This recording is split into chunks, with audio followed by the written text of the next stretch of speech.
Hello guys, this is Tech and welcome to a first commentary on Battlefield 3, and this is basically a commentary to say my love for Battlefield 3. Sounds kind of gay with the whole I love Battlefield 3, but it is true. Battlefield 3 is blown me away for the past couple of weeks. Battlefield 3 is probably the most played game I'm actually playing at the moment. I've took over the days of playing on Call of Duty than I have I've took over the days playing Battlefield than I have on Call of Duty.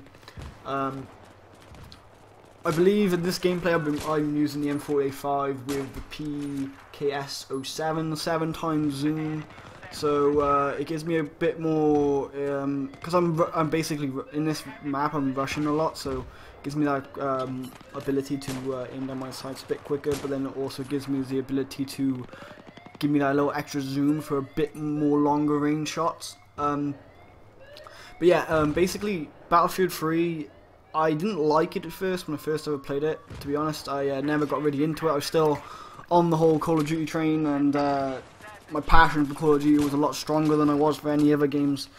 And I think since the start of Black Ops 2, it hasn't really been the same for Call of Duty lately. I don't know if it's because you get older. Obviously, I'm 20 years old. I'm going to be 21 soon. You realise that Call of Duty is a bit like a child game. It's kind of like, here you go, kid, play that. You can't play Battlefield because you suck at it. But when you realise the fact when you put some time into some of these games, you can be good at them. With Call of Duty, it's a pick up and play kind of thing. I have this kind of theory with FIFA as well. With all FIFA games, it's a pick up and play. You don't need to have the ability with the skill with the controller. It's like, okay, I know straight away what to do. With, Battlefield, you have to put your time and effort into learning the maps, learning your controller, your sensitivity, learning the distance with the scope.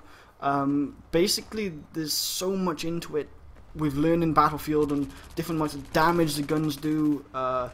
And with Call of Duty, it may be like a lot of guns, but it's simple.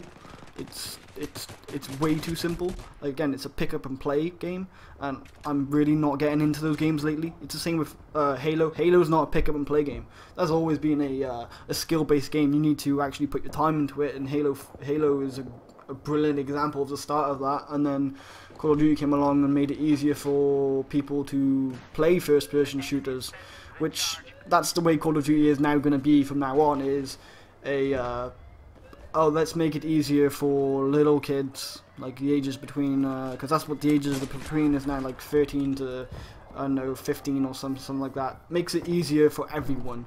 That's what they're trying to do so much. They're trying to make a game for everyone, which in other perspectives that Battlefield is not. It's a game for the big boys. The Battlefield is a game for people who want to put time and effort into learning the controls and learning the maps, etc., etc. Another game that, again, with the comparison of FIFA, Pro Evolution Soccer is it's a bad graphical game, but then it's also about your controller skills. So learning the controls and how to get away from your player, it's a lot harder. You have to actually learn and place time into playing these games. So this is the love for Battlefield. This is why I have it again. And the only game modes I particularly like is a little bit fast paced, because I'm still kind of into that kind of fast paced kind of stuff, which is another thing Call of Duty is very good for. It's fast paced, but the bigger size maps, I don't mind those. They're okay. Aftermath, the new DLC for Battlefield, is absolutely mind-blowing. It's incredible. Probably one of the best DLCs I've played on so far. I can't wait for Endgame. That's going to be very interesting. I've heard a lot of stuff where they're going to have motorbikes and I don't know if there's going to be any new weapons, but it's going to be interesting to see what they come up with that. I believe this is an Aftermath map I'm playing on right now. Can't really remember, but it's pretty good. And I've really got into, like, when I first played Battlefield, I couldn't get into the sniping because I was treating it like Call of Duty. It's not Call of Duty. You need to treat it like you need to learn again on how to snipe on this game, which I've kind of figured out, which I don't mind sharing a video about. I was gonna make a sniping tips videos for Battlefield 3 to help you guys out, because all the stuff that I've learned so far has made me confident in sniping on Battlefield 3, and that's the only thing I do now on Battlefield 3, because I love sniping on Call of Duty. So now that I've learned how to snipe on Battlefield 3, I'm happy. You know, I can go in there with a reasonable good KD and play my objective at the same time. You know, which the game modes that I like to play, again, back to that subject, which is Rush, Team Deathmatch, Domination, Conquest. I see a bit too big, because it just keeps pushing it. Like Rush does this. Rush does that. It pushes the map back more, but only by small sections. But with Conquest, it's just open all the time. It's just constantly open, and you spawn so many distances away that you have to. I know it's not so fast paced, so it's a bit boring for me, Conquest. So I'm more of a Rush, Domination, and Team Deathmatch kind of guy for Battlefield, which is good. And I think I mentioned Domination. Domination is like Conquest again, but obviously smaller downsizes to the mini maps of like Rush and stuff, instead of breaking it further away every time you get a new objective.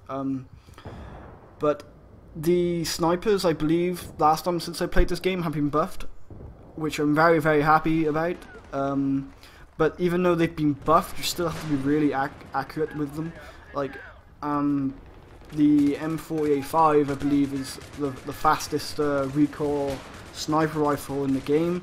So, ideally, I think that the M4A5 is probably one of my main priority sniper rifles I'm going to be using in this game, just because I'm kind of treating it a bit like Call of Duty, but not too much, because I want to rush in there and get some like cool kills, and still kind of the same thing like kill feeds and stuff, but it's a bit different in Battlefield.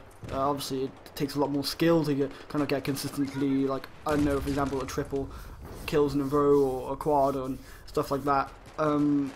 Which brings me to another point of the topic, that I will probably bring out a Battlefield 3 montage very shortly, and not because we all take times off from doing YouTube videos because of holidays, and I hope you guys have had a good holiday, and I hope you all have a good New Year. But yeah, coming back to the whole Battlefield topic, I probably will I will be only doing Battlefield 3 like game montages. I probably will stop the Call of Duty stuff. I don't mind playing Call of Duty, but I don't know, that just the fact of that it's so tedious now, Call of Duty, that I just don't find it interesting to watch anymore. It's now time to me to kind of, how do I put it, grow up and play a harder game, and don't be scared of the fact that you actually have to put time and effort into playing the games. And also you guys should put this in the concept of when you're playing games. Don't be scared to actually put time into it. You may get frustrated, but at the end of it, you get a big reward. You can learn to harder game at the end of it, and you may put out some good content for that reason. And yeah, so that's basically a little commentary on saying why I love Battlefield again, and I probably will be playing this game forever now. It's going to be, well, I wouldn't say forever, you know, the franchise. I've been playing the franchise for as long as it's out, because Battlefield 3 is, like, I know, it's finally grown on me, and I can finally play it without getting pissed off. So I hope you guys enjoyed this commentary, and we'll meet again. Peace.